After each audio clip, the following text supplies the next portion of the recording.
Assalamualaikum warahmatullahi wabarakatuh. Perkenalkan, nama saya Nadifa Delia dari kelas 3H Prodi Pendidikan Guru Sekolah Dasar Universitas Muhammadiyah Profesor Dr. Hamka. Video ini saya buat untuk memenuhi tugas akhir mata kuliah strategi pembelajaran. Di video kali ini saya akan membahas tentang menangani pendidikan terpelosok yang masih tertinggal melalui pembelajaran kontekstual. Yuk teman-teman, kita simak video berikut ini ya. Seperti yang kita ketahui, bahwasannya pendidikan merupakan faktor yang sangat penting dan menjadi suatu tolak ukur yang menentukan kemajuan suatu bangsa. Akan tetapi, masalah pendidikan menjadi permasalahan yang dihadapi oleh negara-negara berkembang di dunia, khususnya di Indonesia itu sendiri. Menurut saya, kualitas pendidikan di negara Indonesia masih tertinggal. Mengapa demikian?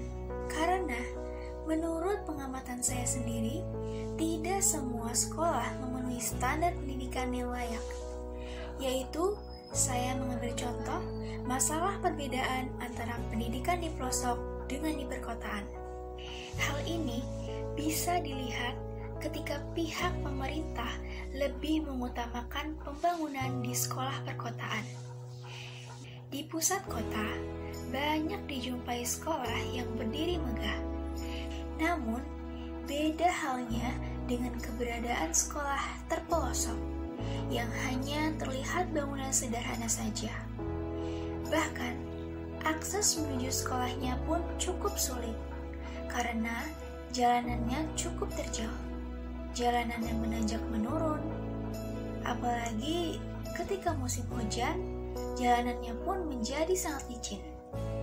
Karena di sekitar jalan banyak sekali tanah merah, sehingga harus berhati-hati.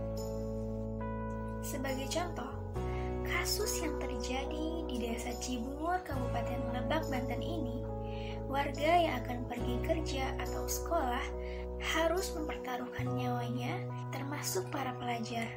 Mereka harus melintasi jalanan yang terjal, jalanan yang menanjak menurun, jalanan yang penuh dengan bebatuan, dan kanan kirinya dikelilingi dengan hutan. Karena memang jalanan itulah yang merupakan akses terdekat ke tempat tujuan. Hal ini sangat berbanding terbalik dengan pendidikan yang ada di perkotaan, yang mana akses menuju sekolah sangatlah mudah dan banyak alat transportasi yang memudahkan anak-anak yang bersekolah untuk sampai di tujuannya dalam waktu yang cukup singkat. Dalam hal ini, pihak pemerintah wajib menelusuri dan memantau kondisi akses jalan menuju sekolah, sehingga dapat diketahui yang mana seharusnya diutamakan untuk pembangunan infrastruktur akses jalan menuju sekolah tersebut. Dalam memberikan fasilitas, pemerintah juga dinilai kurang maksimal, sehingga pendidikan anak di daerah pelosok terkesan kurang diperhatikan. Ketersediaan buku-buku dan jaringan internet masih jauh dari kata-kata memadai, sehingga ini menjadi kendala pada daerah terpelosok.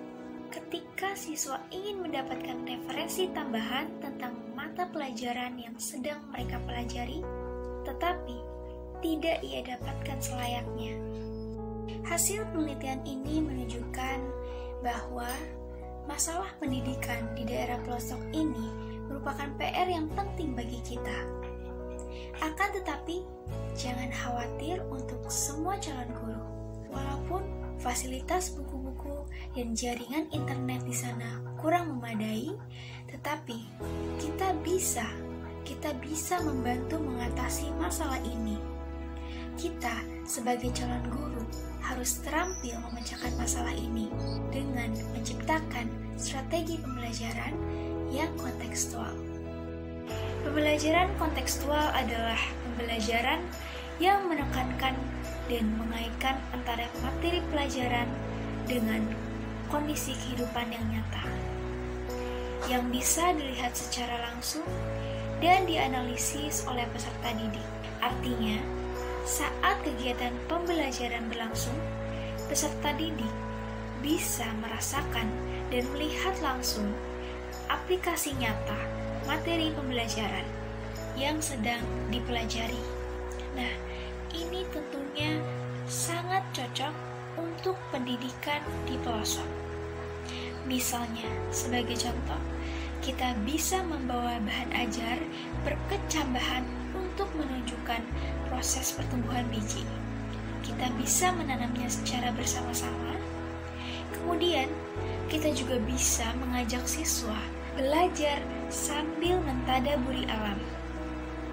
Misalnya, di sekeliling daerah pelosok siswa di daerah Banten di dekat hutan, dan tentunya pasti banyak terdapat berbagai macam jenis-jenis tumbuhan yang tumbuh.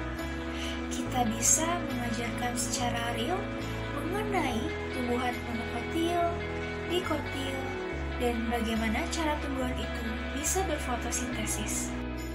Dan masih banyak lagi mempelajari mengenai tumbuhan ataupun makhluk hidup di sekitar kehidupannya.